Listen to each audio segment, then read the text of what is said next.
What's it like being a founder in the hospitality industry?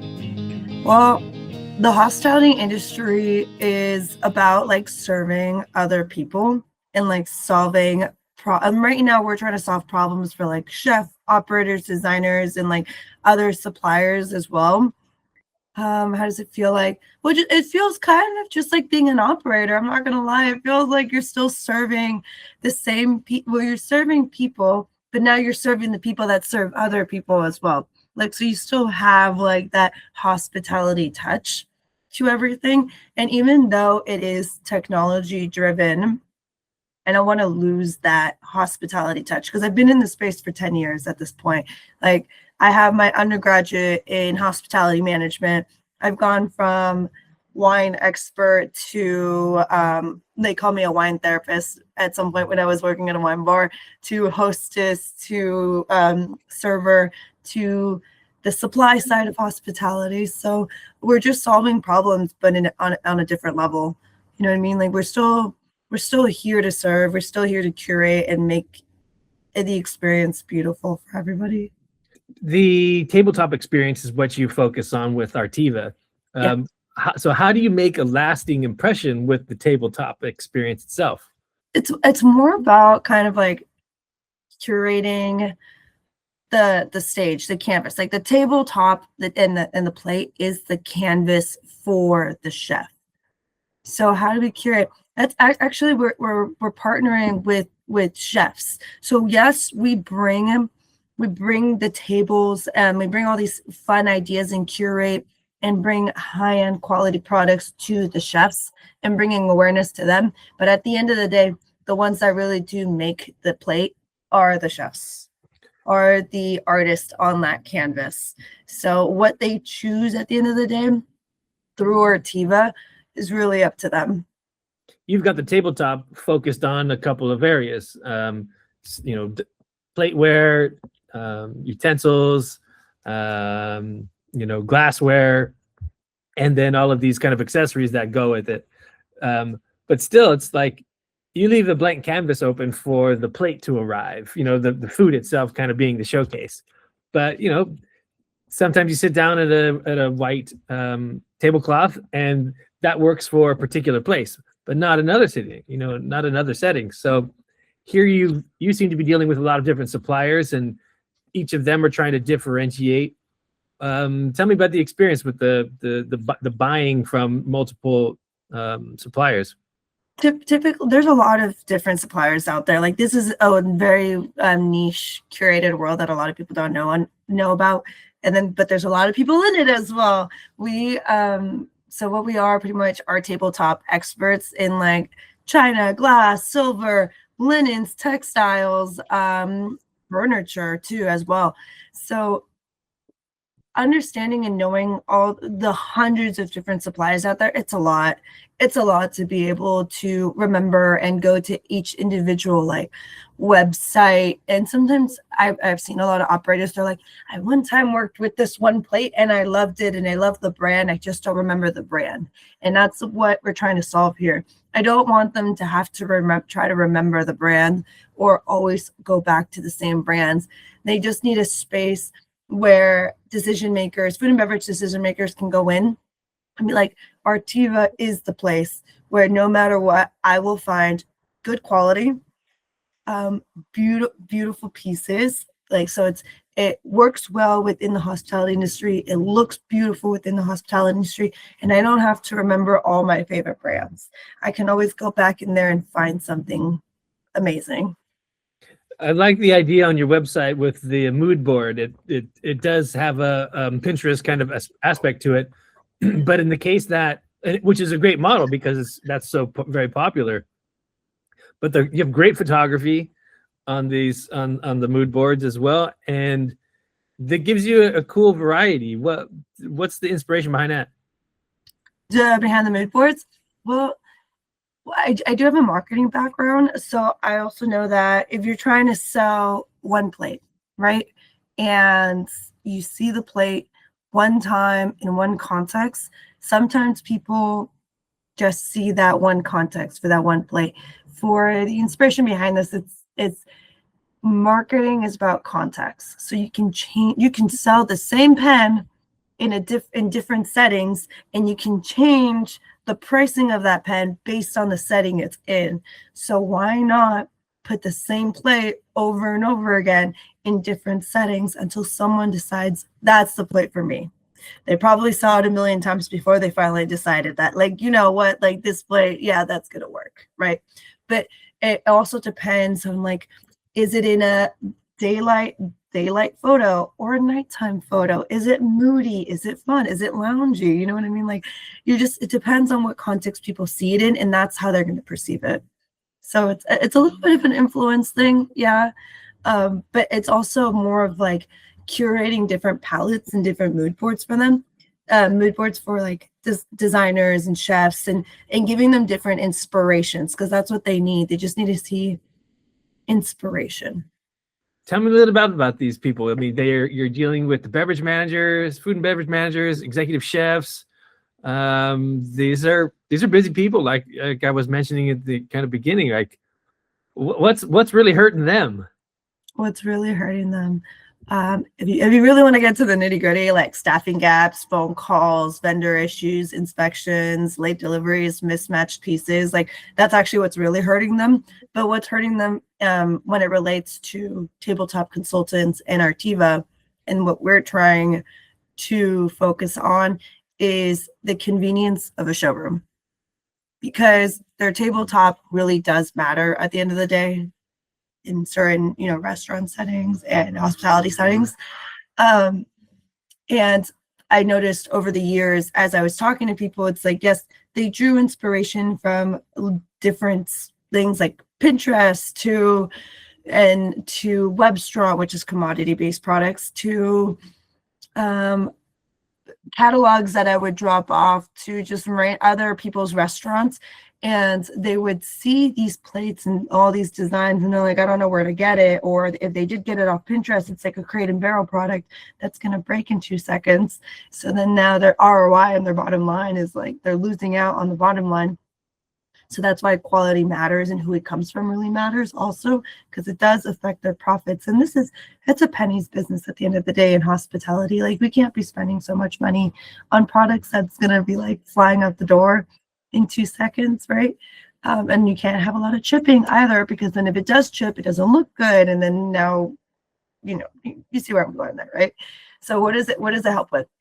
It helps with having a one-stop shop. It connects them with a professional consultant who can help them, find the right product if it's not on Arteva. And it also gives them the convenience of not having to go to the nearest showroom, which who knows how close the nearest showroom is, or having to talk to a consultant if they don't have one nearby in their area, because they don't know who to talk to. So that it's convenience at the end of the day. You got a chef at the end of his shift, he's drinking his beer at the bar, writing down his menu for next season, and he's like, I need a really cool specialty plate. Let me jump on Arteva. Hey, I think I like this plate. Send, put on my wish list, go. Yeah. I'm kind of feeling this vibe with the showroom concept. I mean, going to buy a car is kind of to me, it's a little bit of an uncomfortable environment. Like, going in the showroom, everybody's a little bit awkward, kind of silent, not really approaching the salesman, or pretending like they don't see them anyhow. But in other showrooms, it's very interactive. And so with this being a highly interactive, business anyway, with hospitality and dining, the idea of having you on like a QVC type of consulting capacity, where if this chef at the bar, getting ready to prep his, monthly purchase of whatever, if he can consult with you on the Arteva Showroom, live stream, where you can get that kind of interaction. What do you think about that? Oh, having like an actual consulting, like tabletop consulting, that sounds like a good idea. I do have a consulting side of the business that I'm not talking about so much, because the technology part is the part that we're building up. but yes, I do have a consulting side for new openings. That one I've worked with. I'm working with a new hotel build up in Whidbey Island, not Whidbey Island, and one of the islands up in Pacific Northwest next to Washington. Okay. 2 casino openings and one what's it called? One country club opening down in Austin, Texas, called Travis Country Club with the chef. All right. Yeah, so no, that one is definitely more of a hands-on helping. Like we curate the tabletops, do all the negotiation for pricing on the back ends, and that since that's where I've been in for the past 7 years, so I understand discounting, price negotiation, price breaks per quantity. So that's something that I do for them, as well as like quantity, like how many quantities they're going to need for opening and for ongoing business, as well as curating whenever the products come in, making sure that everything comes in. If it's broken, we're getting new stuff. If it's missing, we're getting new items as well. So doing all the vendor back and forth for people. So that's a really big help for new openings. Like that's an entire job in itself. So that's the consulting side of the business. I don't know about and I do have a one-on-one. So like if someone wants to do a new tabletop curation, let's say this is my ideas, like creating a mood board for them, like that's totally doable. That's a great thing with the digital platform. I mean, having more interactive tools, kind of like us chatting now, is you're able to present a variety of things where you don't have to fly them out. You don't have to get in the car and drive around to hit the showroom. I mean, it's a pretty interesting thing that leveraging these new communication tools in what otherwise would be an in-person experience. I mean, food and going to venues and destinations is organic. It's in person. So yeah, how do you maintain that authentic one-on-one interaction when you're oceans apart? You still kind of want to keep that by curating beautiful collections that I know will work for them. I'm trying to think. This is more, it's not like, oh, I'm trying to build all the best features. I'm trying to make sure that the products that are being shown are the best products for the people that are going to be on the platform, right? Another way that we're trying to be more one-on-one services is usually when you're in a showroom, what people tend to do, this is the point of going into a physical showroom, is you can grab plates. You can grab whatever you want, grab all the stuff and start creating just like on an actual tabletop, whatever tabletop they have. So now we're working on the next iteration of Arteva Showroom where you can create a beautiful wish list and you're like, oh my God, I really want to see all these products. But hey, now I have to request samples or I have to request quotes.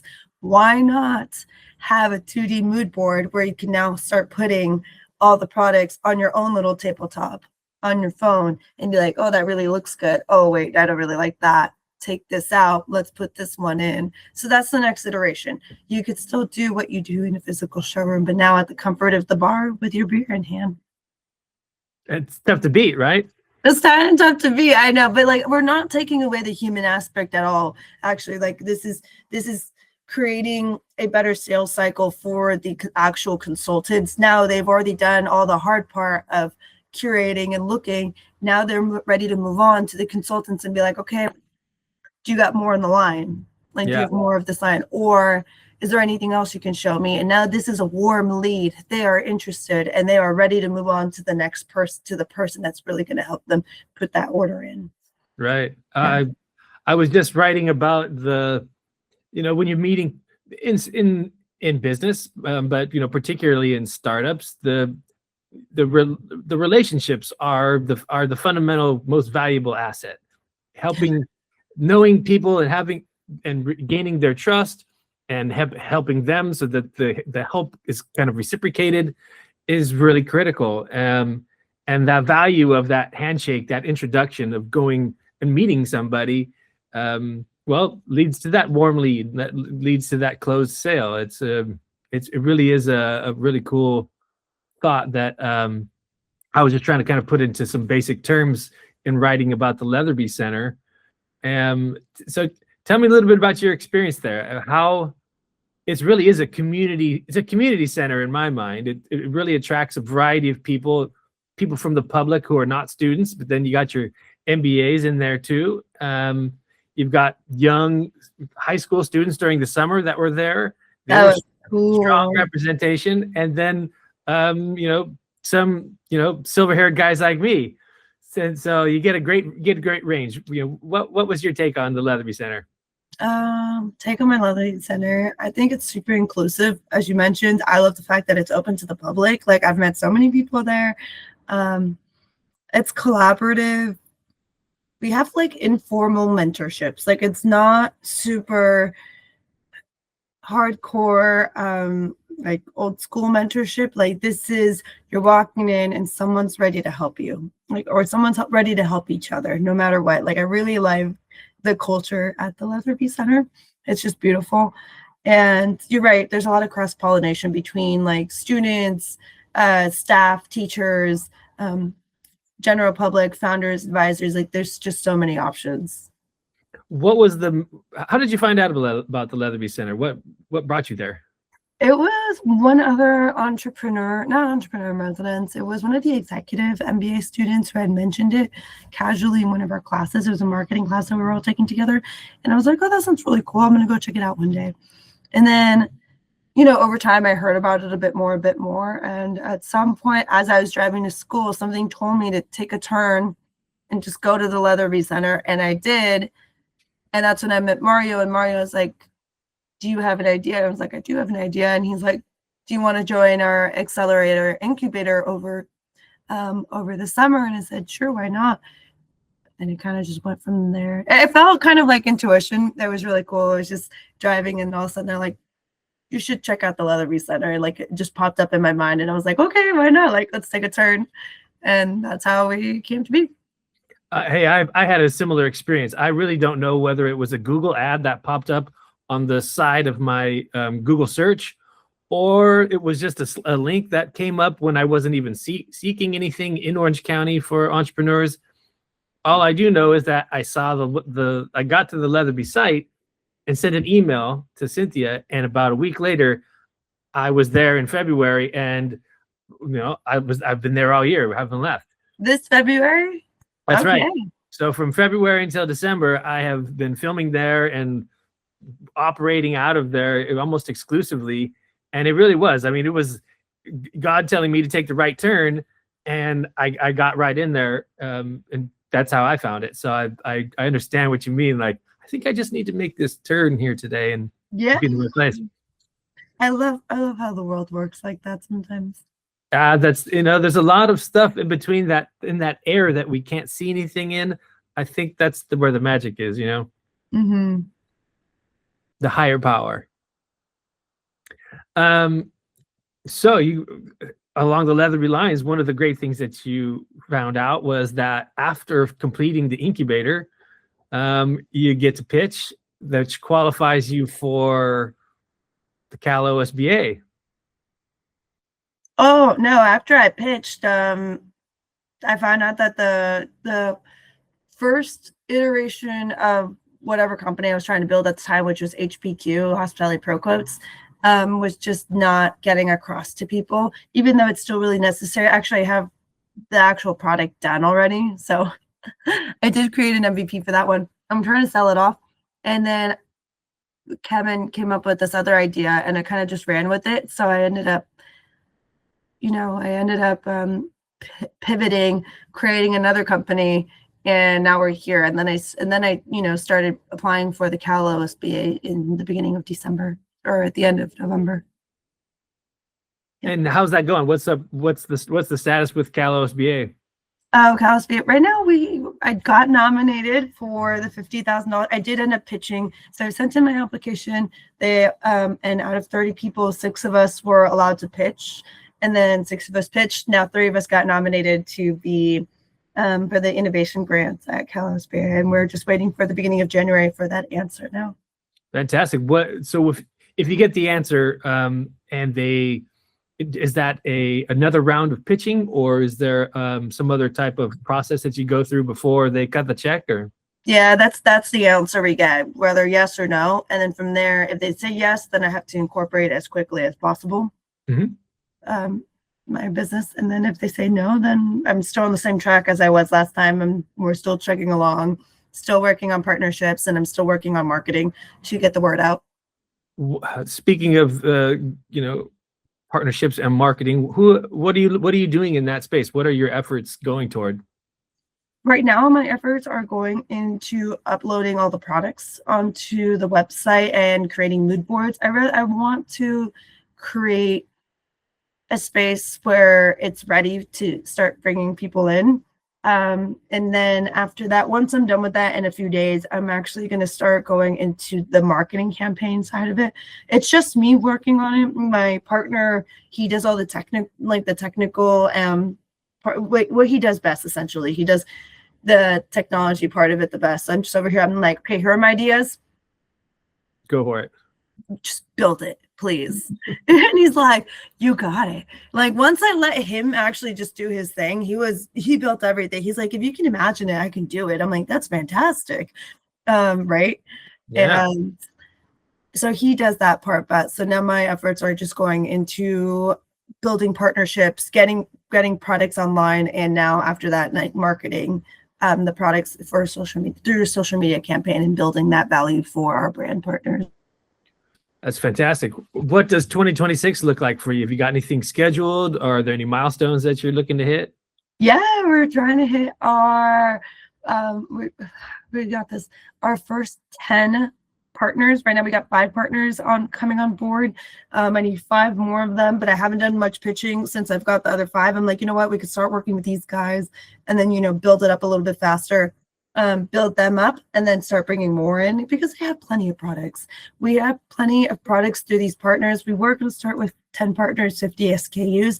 It's looking more like 5 partners, 100 SKUs for each one of them, just because they have so many things. And like, we can work with this, right? It's not about how much we have, it's about how much content we're creating to fill in that gray space that they have on their marketing side. Mhm. So we're helping not just operators with finding products, we're also helping our brand partners with welcoming them into the 21st century in marketing. They're still working in like 1995, like old school. Here's your catalog. Yeah. Go drop it off. Ask people for samples. Like, it's an old school business, right? Same. Like, and that's, thank God, that's how I was trained, because I love the old school one. I'm like, yeah, let's go get a couple of drinks and sit down and talk business, top shop. So I love the traditional side of it, but they do need to, get a little bit with the times when it comes to their social media marketing. So that's where we're at right now. We're helping them too. What bit of information would be helpful for you to have right now about your customers? What are you missing in terms of customer insight? How do they find new tabletop? How do they go source it when it's not coming from? How do they source it online when it's not coming from a professional, like, professional consultant?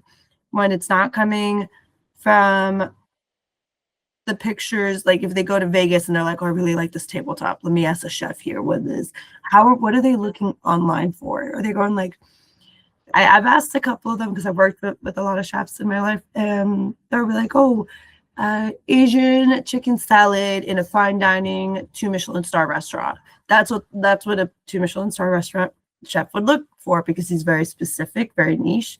But I want to know how everyone else sources products online. Getting to that information so far, it seems like it's been a bit of a hurdle.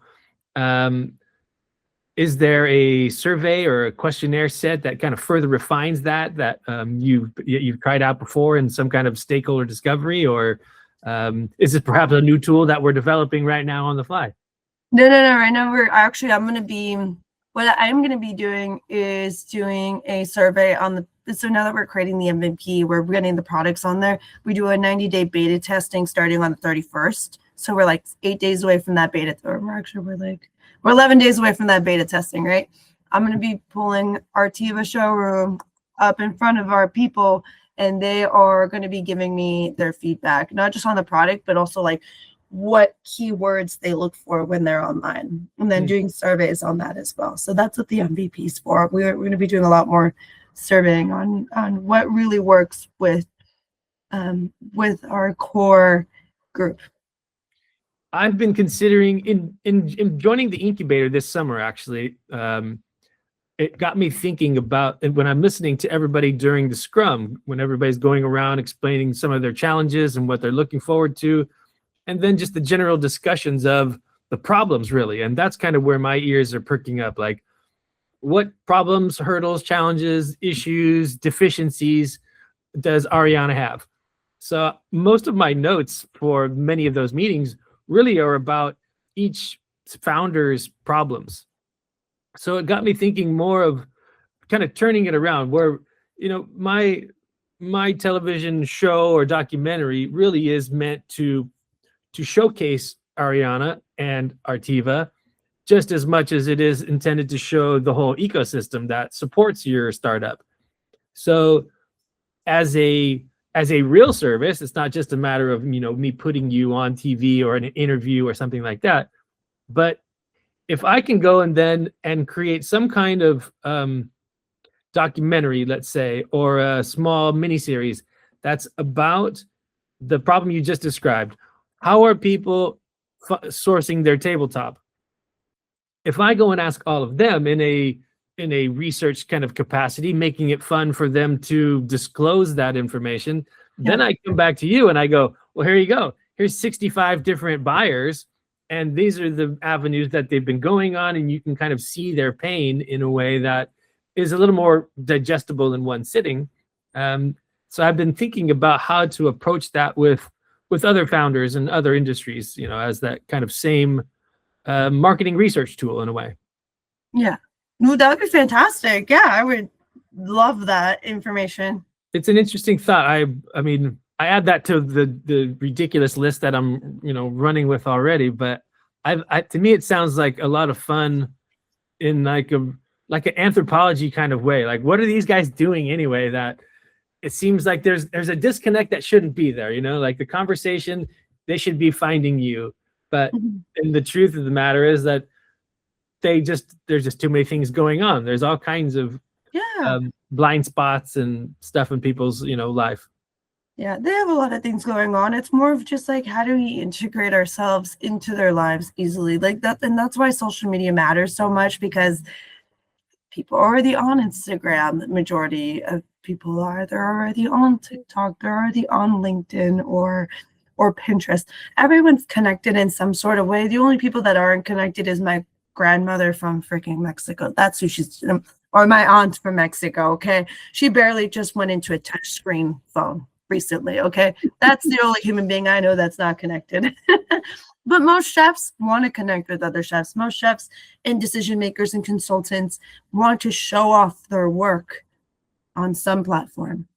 This is just integrating ourselves into that platform so that they're like, boom, I showed off my product.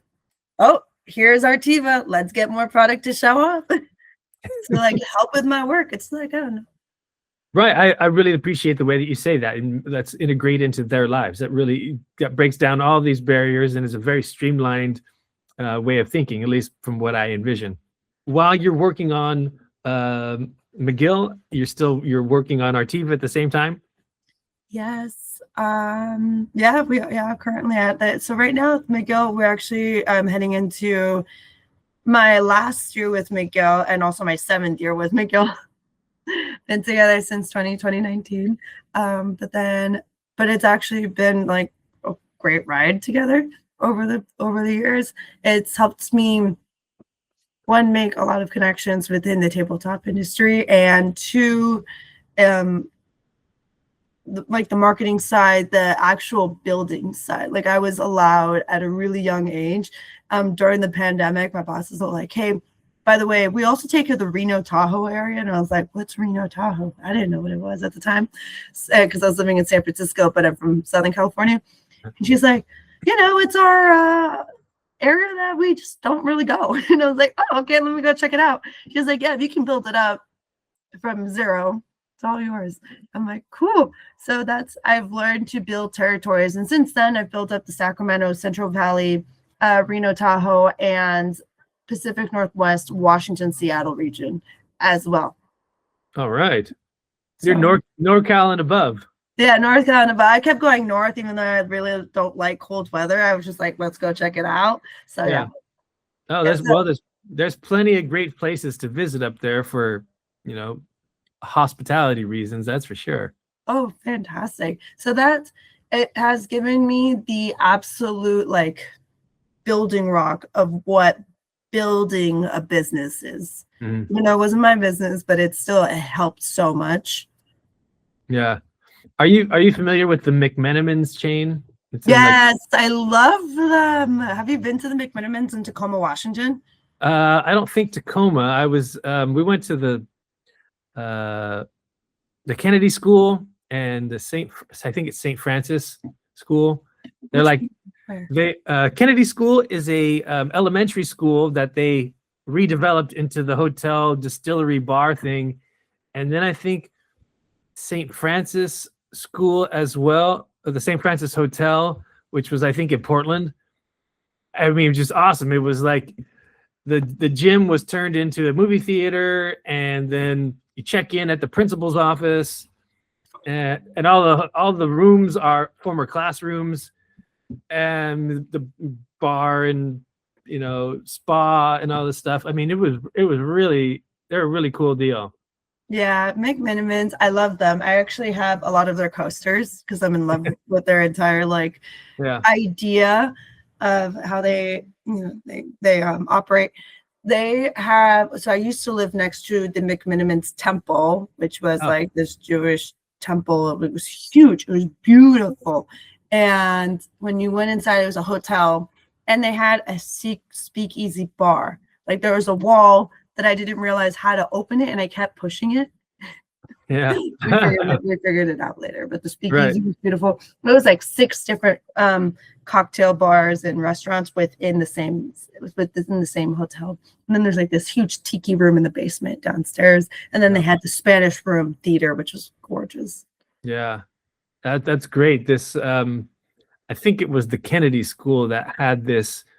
It was like a jacuzzi or a lap pool. It was like 2 feet wide, but like 15 feet long, and in this like kind of like a temple type of room. Each room kind of had its own nook and its own little flavor to it. Some of them were so exotic and really cool. It was a great chain, so I thought it just kind of popped into my head, especially in the the Northwest type of conversation you were having. Yeah, what a cool place. I haven't been up there in decades, so I'm well overdue with the McMenamins. That's something I think would do well in Southern California, but it's funny to me that's even still after so many years they haven't. Nobody's even mimicked it. Mm-hmm. Yeah, right. Actually, I don't know. I don't know how they would do it in Southern California. It seems like a very Pacific Northwest thing. Right. So I'm not sure because the breweries are so big up there. Like, have you been to you've been to Portland, just ciders and brew houses everywhere. Yeah, it really is. It's a nice culture, and everybody seems, it's a controlled, environment as well. Like everybody behaves themselves, at least that I saw. Mm-hmm. Oh, that's cool. I think that's about all I've got. Any thoughts? What's coming up next? What's coming up? I don't know. The next big thing. I have no idea. Whether or not we get the grants, we're still going to be moving forward, but the grant would make such a huge difference in how fast Arteva can move, right? Like, it would be amazing. It would take us to the next level of absolute marketing and UX design. So that's the part that I'm really excited about. Like, one, the ability to have been able to even one, apply for it, 2, pitch for it. So that means we got onto the second round, 3, get nominated. Like, that feeling of accomplishment, oh my God, this is real, has been amazing so far. But I'm really, really, really hoping that we get it, because that way we can go to the next level. Like, we'll be legit. Like, we would not have to wait 90 days. We could start just adding in more partners and making sure that our designs are more streamlined. And that way we can streamline operations a lot faster in order to scale faster. Fantastic.